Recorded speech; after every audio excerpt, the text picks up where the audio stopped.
life for yours. I will answer what I can. The more I travel with you, the more questions I have. Duxan answered many of those questions. I learned more of myself and the conviction that that brings. And I wish to thank you for sparing me when we first met, so that I might learn such things.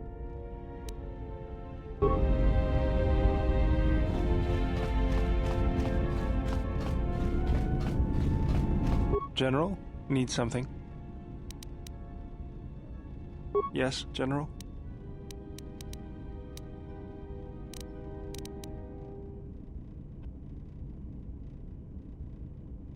I feel a sense of peace. It was difficult, but I guess I've come to understand something about myself. It's nothing, just something that opened my eyes. Ask me about it some other time. Was there something you wanted me for?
T3, there's not much time.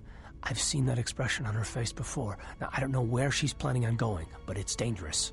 She's going to leave without telling me. I don't know why, but there's a chance that she'll take you. If she does, I need you to watch out for her. She's strong, but she can't face everything alone. Do what you can, T3. If she doesn't make it back, then I need you to come back, find help. If not me, then other Jedi, the Republic. I can't lose her, even if she wants to be lost.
Yeah, something wrong?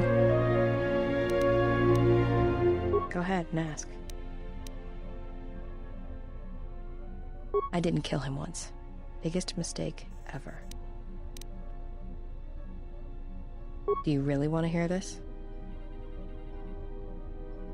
Well, Hanhar and me go way back, in the worst possible way. He's from some forest planet on the Outer Rim where Zerka had set up one of their slaving operations.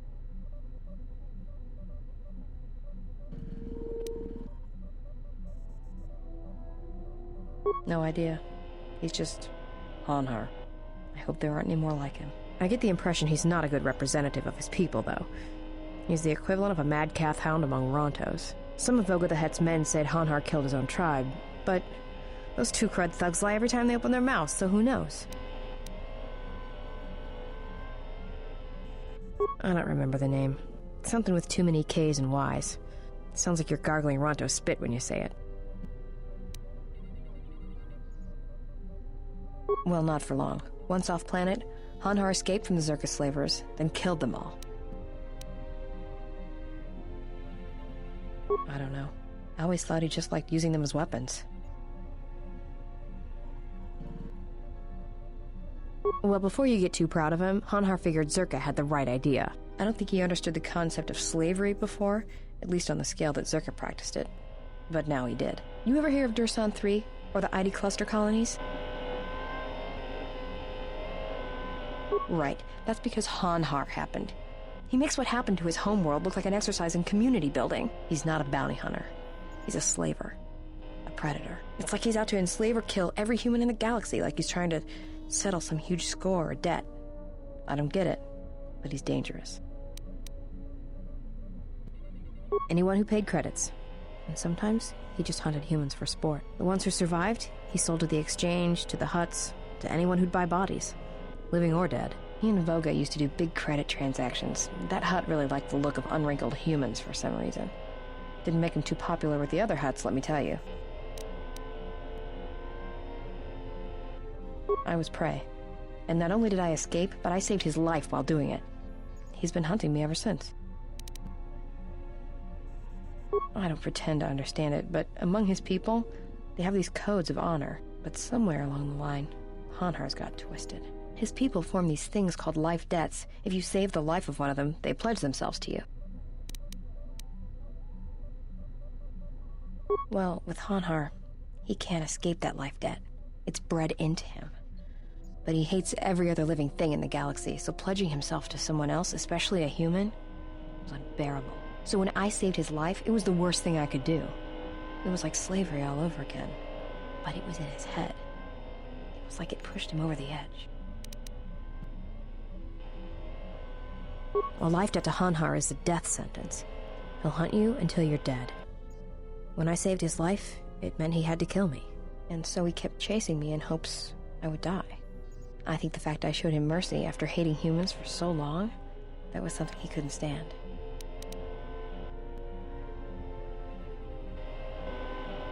Probably. But if he had multiple life debts, especially to humans, Hanhar would probably go mad. He was angry before, sure, but he'd be 10 times worse if that happened. Hanhar's tough. Really tough. And when he loses it, it's like nothing can stop him. I've seen him shrug off blaster bolts, Bothan stunners, and even survive a freighter crash on Dursan 3. He keeps coming. Oh, I'm glad he's gone. It's like a weight off my shoulders. I don't have to keep watching my back every minute, wondering when he's gonna show up. And he always did. It's like he always knew where I was. Trust me, if he was still alive, he'd be chasing us even now, waiting to ambush us when we least expect it. And he always shows up at the worst possible time. He was one of the best bounty hunters on Nar Shaddaa. Hanhar never gives up on his prey. Or his life debts. He's a hunter. He's a natural predator.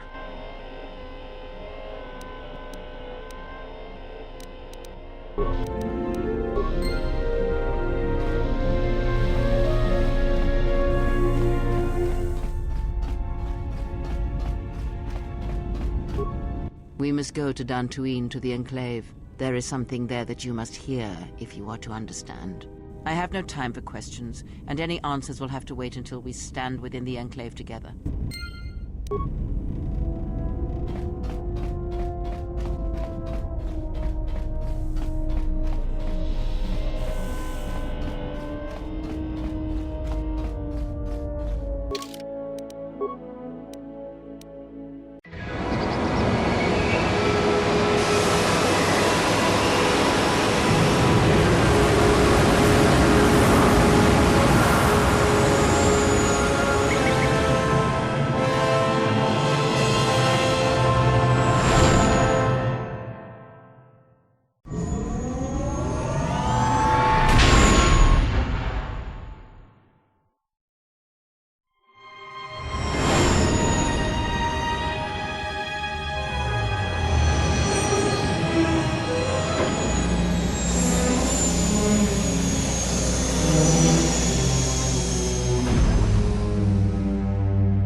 It has been some time.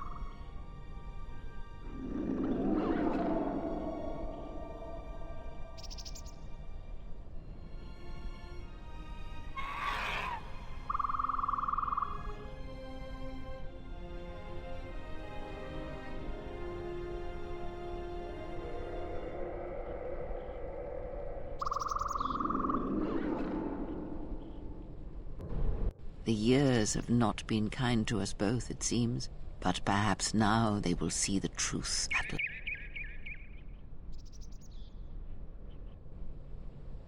It is not as it was. But perhaps that is for the best.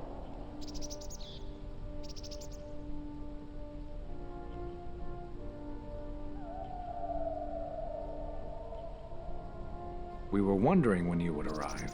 This moment has taken some time to reach us, and I imagine you have many questions. Or perhaps you have come for revenge.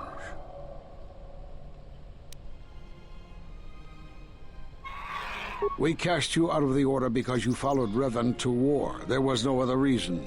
No, there was another. You had become different somehow, changed. The war had changed you. You were no longer a Jedi, but we could not tell you why. Some explanations mean nothing unless the one who suffers comes to the answer on their own. What had happened to you was punishment enough, and the Jedi do not kill their prisoners. And if you had stayed, you would have changed us, and that we could not allow. You already know the answer. You've noticed it in those who travel with you. Have you noticed that when you act, others follow? Those that travel with you. They follow you, without question, without hesitation. Against their instincts, and sometimes against their sense.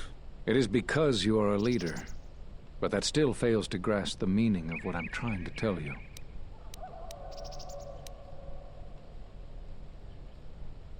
It is not an easy thing to explain. Surely you are familiar with force bonds.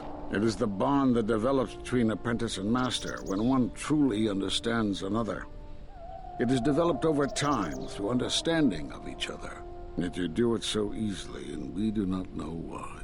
You make connections through the Force, and it resonates with those who travel with you. The resonance is even greater when they, too, are Force-sensitive. Your actions affect others more than you know. You draw others to you, especially those strong in the Force. When you suffer, their spirit echoes it. And when they are in pain, their pain becomes yours.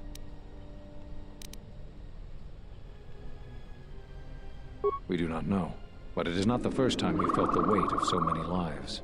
And that is why the Mandalorian Wars echo within you still. We did not cut you off from the Force. You were merely deafened to it. Because of that last battle of the Mandalorian Wars. The screams of countless thousands, Jedi and Mandalorians, crushed by the planet's gravity, annihilated. Their lives still scream across the surface of that dead planet, and within you. To hear the Force over such pain, it is not possible. It was too much for any Jedi to endure, and it is a wonder that you did not die there when thousands perished, all those you had fought with and struggled with. You cut yourself off because you had to if you were to survive. You had hints of it in the war on Doxon. Malachor was simply the final blow. You were deafened. At last, you could hear. You were broken. You were whole. You were blinded. And at last, you saw. When you returned to us, we saw what had happened. You carry all those deaths at Malachor within you. And it has left a hole, a hunger that cannot be filled. In you, we saw a wound in the Force. In you, we saw the end of the Force.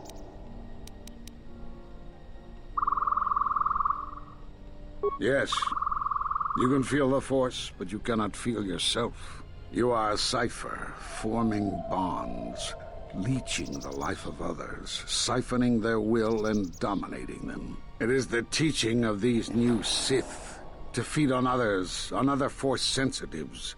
They are symptomatic of the wound in the Force. You are a breach that must be closed. You transmit your pain, your suffering through the Force. Within you we see something worse than merely the teachings of the Sith. What you carry may mean the death of the Force, and the death of the Jedi.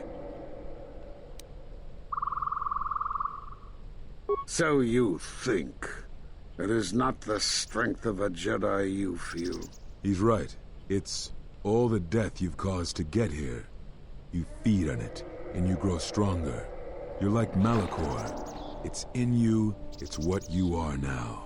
You must have noticed as you fought across all these planets, killing hundreds, only to become more and more powerful. Why do you think that was? But what's worse is that bonding you have. It hasn't gone away. It's gotten stronger, and the more attachments you form, the more you draw others to you.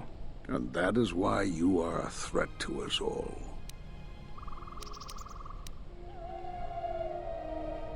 What if other Jedi went to war as you did, suffered the same events, and emerged as you did? What if there was a crucible that trained such Jedi to consume and kill?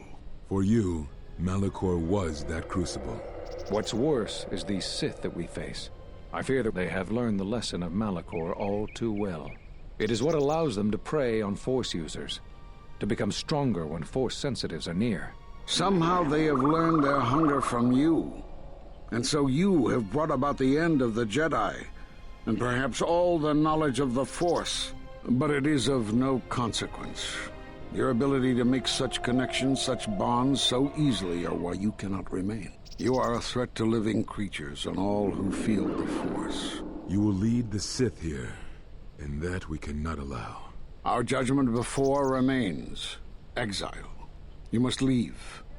And you must leave without your tie to the Force. It is a punishment reserved for only a few, and only when necessary. But we have the power to cut you off from the Force, and it must be done.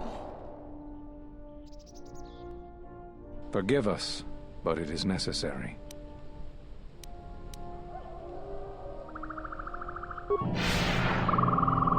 Do not be afraid. You shall feel no pain, but this must be done. As long as you feel the Force, you are a danger to those around you. Enough! Step away from her. What? Step away! She has brought truth, and you condemn it. The arrogance. You will not harm her. You will not harm her ever again. I thought you had died in the Mandalorian Wars. Die? No. Became stronger. Yes. Is this your new master, Exile? If so, then you follow Revan's path. Her teachings will cause you to fall as surely as she did.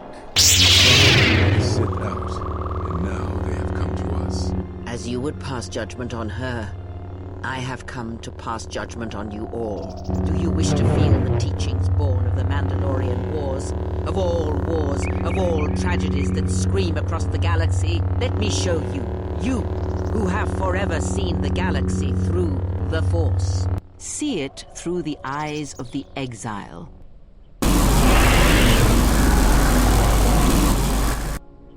How could you ever hope to know the threat you face when you have never walked in the dark places of the galaxy, faced war and death on such a scale? If you had traveled far enough, rather than waiting for the echo to reach you, perhaps you would have seen it for what it was. There is a place in the galaxy where the dark side of the Force runs strong. It is something of the Sith, but it was fueled by war. It corrupts all that walks on its surface, drowns them in the power of the dark side. It corrupts all life, and it feeds on death. Revan knew the power of such places, and the power in making them. They can be used to break the will of others, of Jedi, promising them power and turning them to the dark side. Did you never wonder how Revan corrupted so many of the Jedi, so much of the Republic, so quickly? The Mandalorian Wars were a series of massacres that masked another war, a war of conversion, culminating in a final atrocity that no Jedi could walk away from, save one. And that is what I sought to understand. how one could turn away from such power, give up the Force, and still live. But I see what happened now. It is because you were afraid.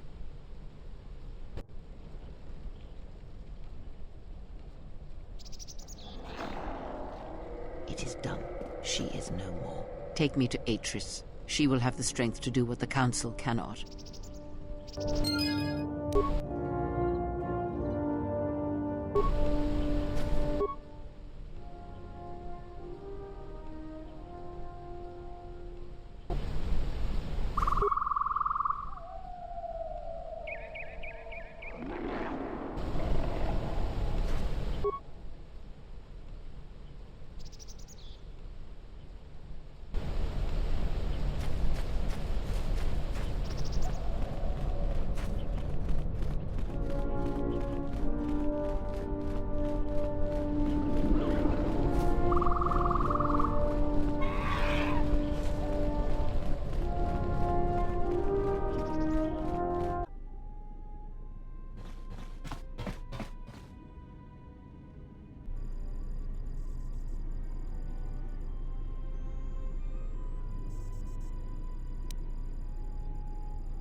She's gone. The handmaidens came for her. They know who she is now. They'll take her to Telos, and Atris will do what she'll do with anyone she thinks is a Sith.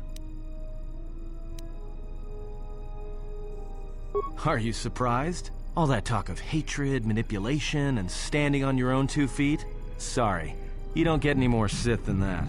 Still, if we were all judged by who we were in the past, I don't think you'd understand who we are now.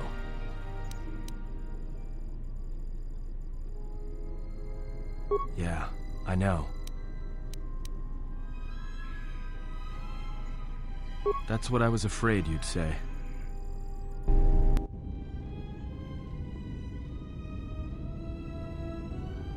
Is something wrong? You look troubled. I can feel it.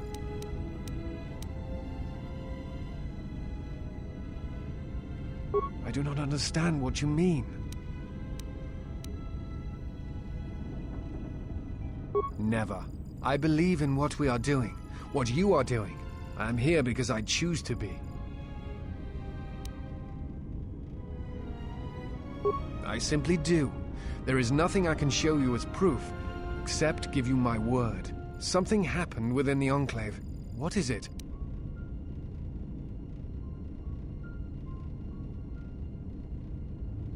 Then they do not understand you. That is the danger of being a Jedi. When one separates themselves from others, chooses to lead a life of isolation, denying what makes them a feeling being, it is easy to make such judgments. And such judgments, I believe, are made in ignorance. There is no danger in what you represent, other than your humanity. You change others, but I do not believe it is due to the Force. I believe it is because you are a natural leader, and because you feel connected to the people around you. Where they look at you and see the death of the Force, I look at you and see hope for all life. And that perhaps a life lived without the Force is not the punishment it is believed to be. I will understand if you feel you must go alone, but I ask that you do not. Instead, take strength from your connections to others. Do not forsake them, as you did in exile.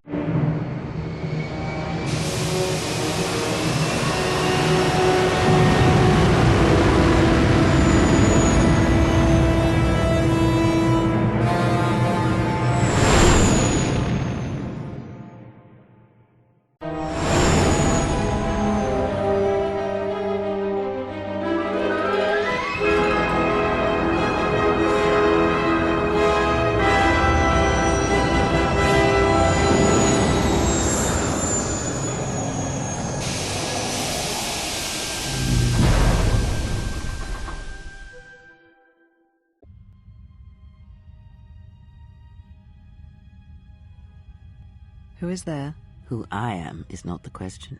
I am Atris, Jedi Master, the last historian of the Jedi, the last of the Jedi. Those are titles, words you cling to as the darkness falls around you. You are that which has attacked the Jedi. You are Sith. Sith is a title, yes, but like you, the title is not who I am. It is not what I believe. For you, it is different. Know that there was once a Darth Treya, and that she cast aside that role, was exiled, and found a new purpose. But there must always be a Darth Treya, one that holds the knowledge of betrayal, who has been betrayed in their heart, and will betray in turn. You have bathed in the knowledge of the Sith, but there is not enough truth in such teachings. But it will be a step for you. How did it happen? Search your heart. It was never battle that called to you, never battle that caused you to fall. Malachor 5 has touched many things, and it casts its echoes still.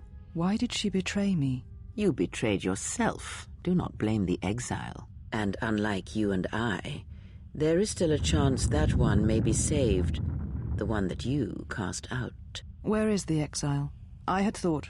Oh, she will come, but it will be too late to save either of us. It is such a quiet thing to fall, but far more terrible is to admit it.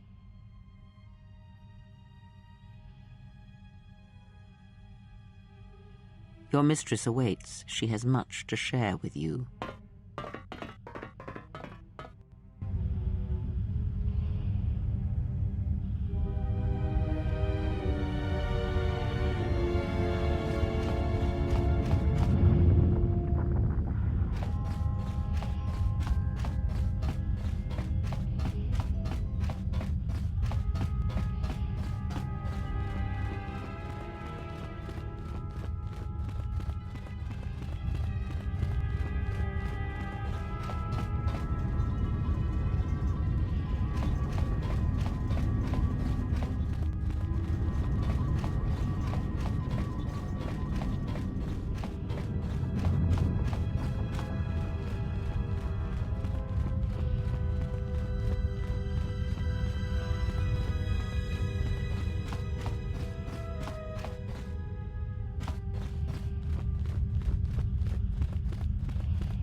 She said you would come here, to this place.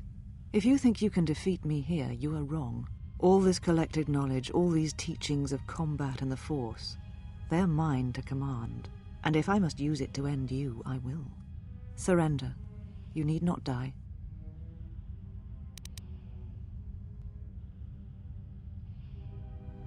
Atris. That is not who I am, not any longer. She has not existed for some time, I think. There was always something else within me. It just took time for its voice to be heard. The old woman you traveled with finally made me listen to myself, to the galaxy. She said that you would come here, and that you would face me in battle. All the knowledge of the Sith, gathered from across the galaxy, brought here by my servants, so that I might uncover their secrets, and use them to track them down. But now they have been drawn from the shadows of the Outer Rim, and the only final matter to attend to is finishing you. I do not know, yet, but it does not matter. They have come here to face the Republic in battle, and they will be destroyed.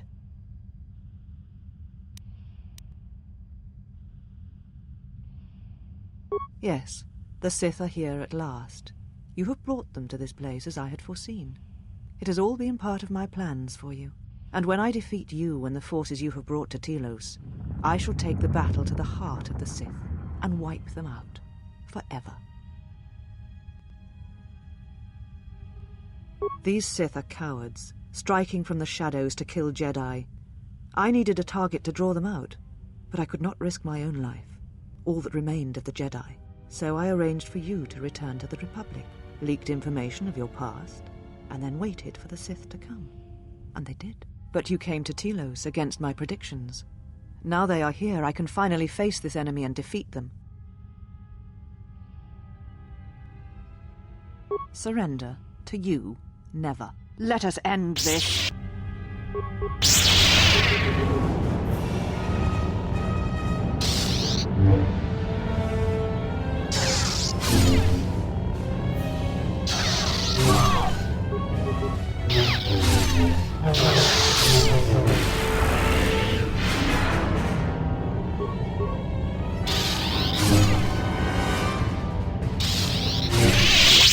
kill me. End this. I did not expect mercy from you, here at the end, after all that has happened between us.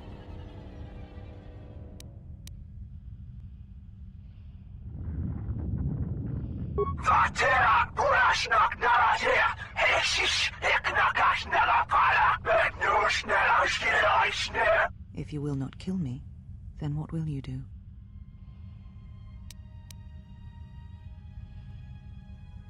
This knowledge of the Sith and the Jedi is what I am. It is my attempt to hold on to the past, to try and protect the future. Once I was a historian, the chronicler of the Jedi, and when both wars passed me by, I was determined that I would not forsake battle again. In some part of me, I knew I had made choices, compromises, but always for the sake of the Republic, of the galaxy. To do what you had done, at times, did not seem so wrong.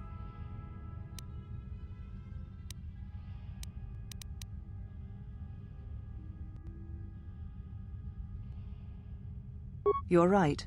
The Jedi were all that seemed left to me, and yet I had become so far removed from them that I betrayed them.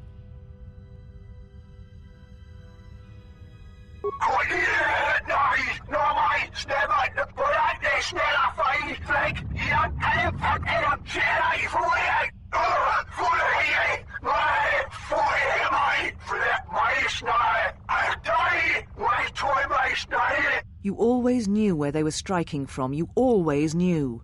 These Sith are spawned of you. Spawned by the Mandalorian Wars. All those deaths. All those Jedi. Their power is to feed on life, until nothing is left except a hollow galaxy, echoing with the screams of the Jedi lost to us. Yes, I had thought she was awaiting me at that place, but I see now that she lied. It was not meant for me, but for you. She has gone there. She is waiting for you to travel to Malachor 5, to finish what you started. Yes, you are an echo in the Force, a hollow space where it has been wounded. It takes a great act of destruction to create such emptiness, but it can be done. It creates places where the Force is difficult to hear, and difficult to find one's way, and you carry it with you, always. Now she seeks to create another echo, a wound in the Force, greater than the one before, greater than the one you caused. It will deafen all touched by the Force until no life is left. You were strong enough to withstand it once, but few have your strength in such matters, especially if they are unprepared. I do not know, but she needs you there. If you choose not to follow, she will murder herself at the heart of Malachor, and you will die along with her.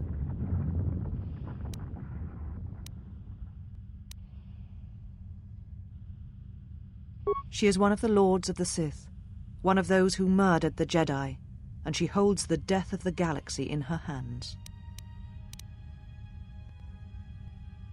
Because she has gone to Malachor. She is waiting for you there. But you will not survive, Telos. Nothing will. It is because the greatest of her apprentices comes to Telos, and he will destroy everything, just as he destroyed Qatar and all the Jedi gathered there. And what will you do with me now? Abandon me here on this dead world, or end my life as I wish to end yours?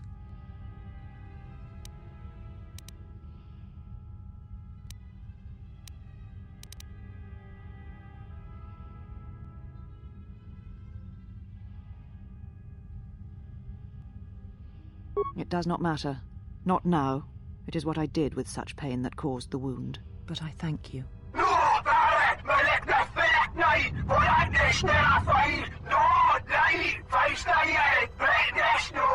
Leave now, while you can. Save Telos. Save the galaxy. Save yourself.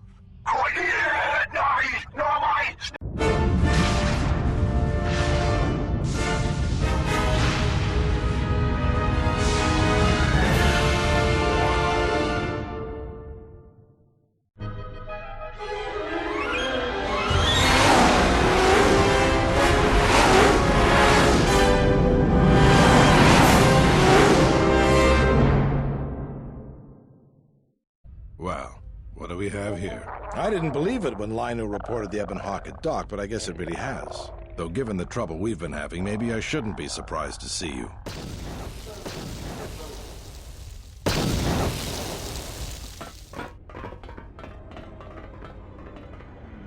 Lieutenant Gren, Sith forces have breached the module and are attempting to pen us up in the compound.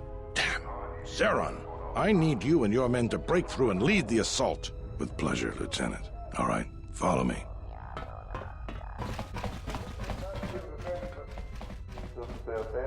It came out of nowhere. A fleet of warships dropped out of hyperspace, and before we could scramble fighters to intercept them, we were under attack. There were Sith fighters everywhere, and the few flights we sent out were barely launched when the bombardment began. We did our best, but we couldn't stop the landing craft that followed the initial wave. We couldn't hold back the Sith troops. We chose to retreat and began the evacuation instead. Then there's also the fuel situation. Because we don't have enough fuel, we won't be able to keep the station in orbit and operational and fight off the Sith at the same time. We'll try to make the best of what we have left, but it's going to be cutting it pretty close. The Sith numbers seem limitless, but we haven't lost all hope. We've heard reports that we might be receiving some assistance. A squad of troops sent by Queen Talia are currently trying to keep the Sith from sabotaging the station's fuel system. Does this mean you won't be putting us into force cages again?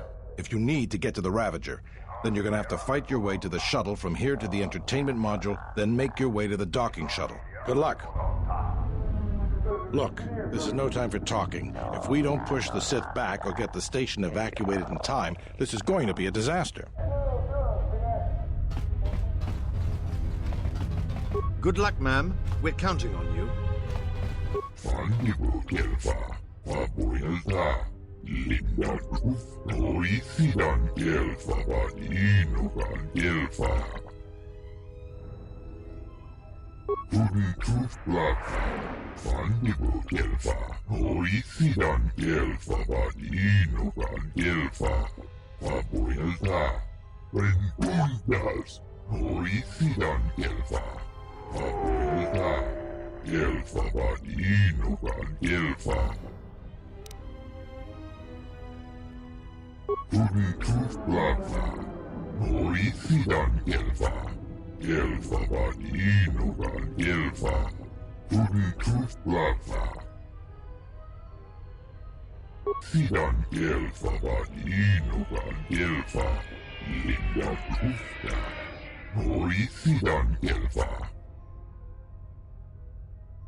I must leave you for a time to gather my Mandalorian warriors. We will rejoin you when the time comes for the assault on the Ravager. Don't worry about me. I can handle myself just fine. Look after your own health.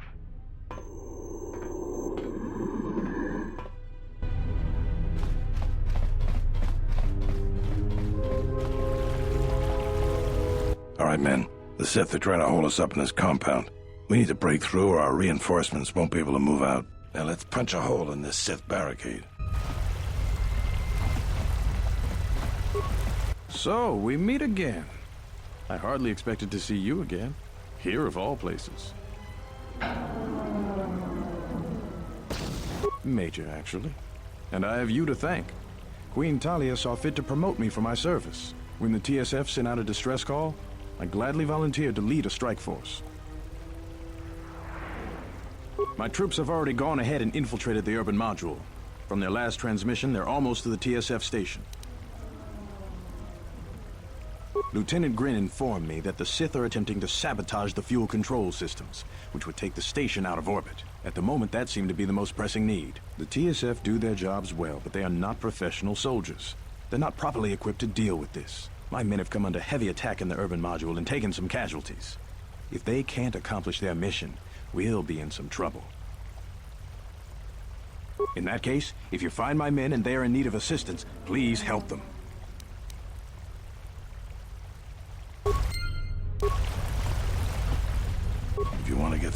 western part of the module. Better get going.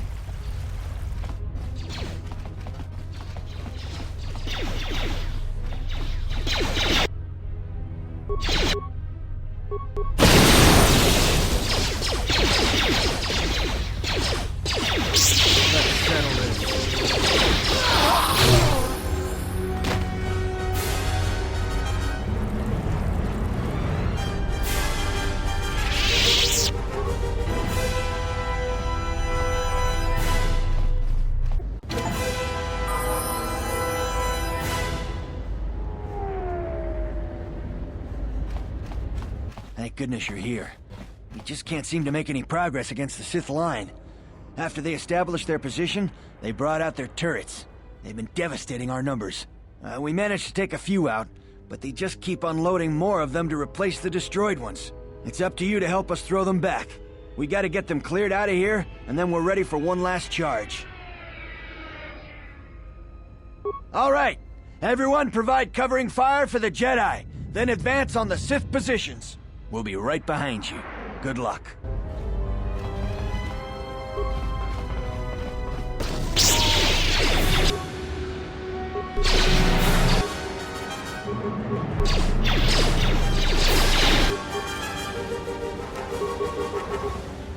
Just say the word.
Well, I'm not dead.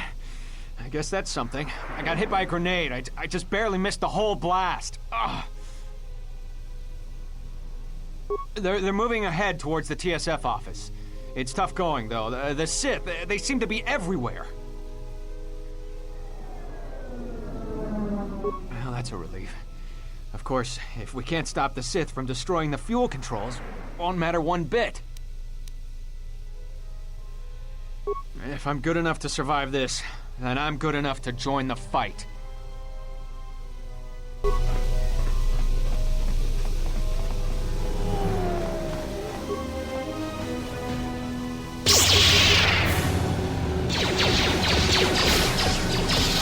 Where that came from?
This area is secure.